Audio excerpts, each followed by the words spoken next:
When are you going to file?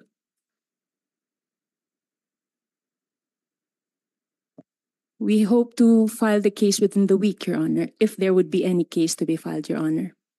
If there's no case to be filed. The investigation would have to be terminated, Your Honor, if there would be no case to be filed, Your Honor. A report would similarly be made by the Bureau, Your Honor, and the same would be submitted to the Honorable Committee's appreciation, Your Honor.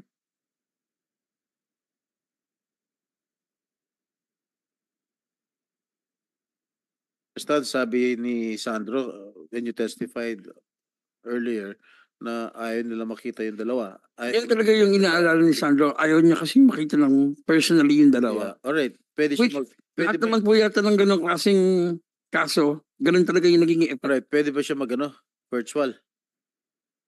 I will asking nga po. So, tonight. pwede. Ano opinion ni Miss Lumampaw? Pwede siya sumagot sa mga tanong online? I think, Your Honor, it would be better if Huwag nila focus sa kanya yung camera. Pag okay. siya nag-testify.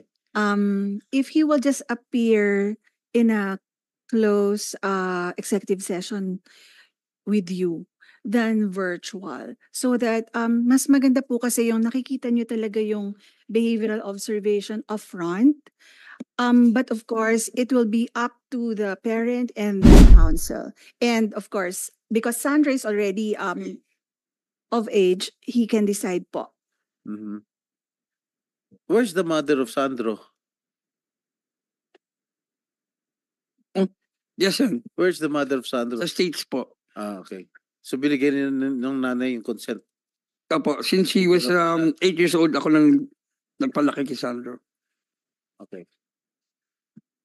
So, kailan na?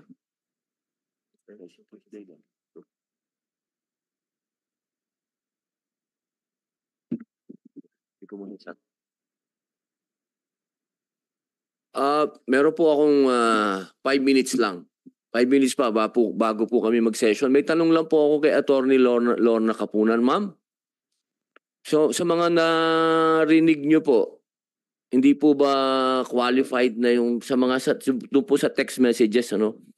Isang mabilis lang pong explanation. Hindi po ba to bumabagsak doon sa verbal? Meron po ba doon pa sa text messages meron ng verbal abuse o may sexual abuse na po doon sa pinag-usapan po nila?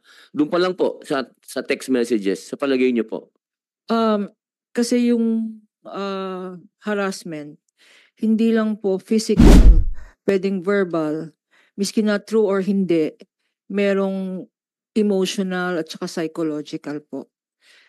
Kung pwede ko lang nadagdag, no, in the last 3 minutes, kasi yung pag pinag-uusapan pong sexual harassment, hindi lang po yung sexual harassment law ang dapat tignan ng Senado. 4 po yan.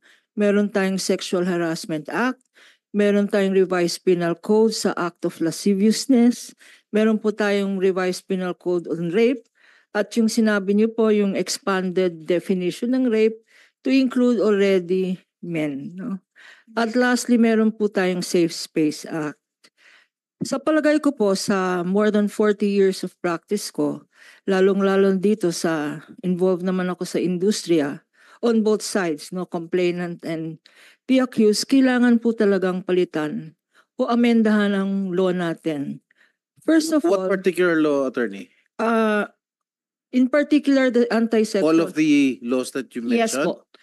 Are they obsolete? Especially the revised penal code. The areas that have to be amended. Attorney, just to yes po, on all the laws because, po. Yeah. Can you just put it in a writing piece of paper so the committee can study it? We will do that pwedeng po. lumabas sa committee report yan. Yes po. Yeah. Ang idadagdag ko lang, because this is the Committee on Media, ang dihado po dito ang victim. Lalong-lalo na sa case namin, practicing lawyer, ang court po nag-o-order ng gag rule. So yung victim hindi makasalita. At ang kalaban is either big business or the industry. So talagang dihado na nga sa batas, dihado pa sa media.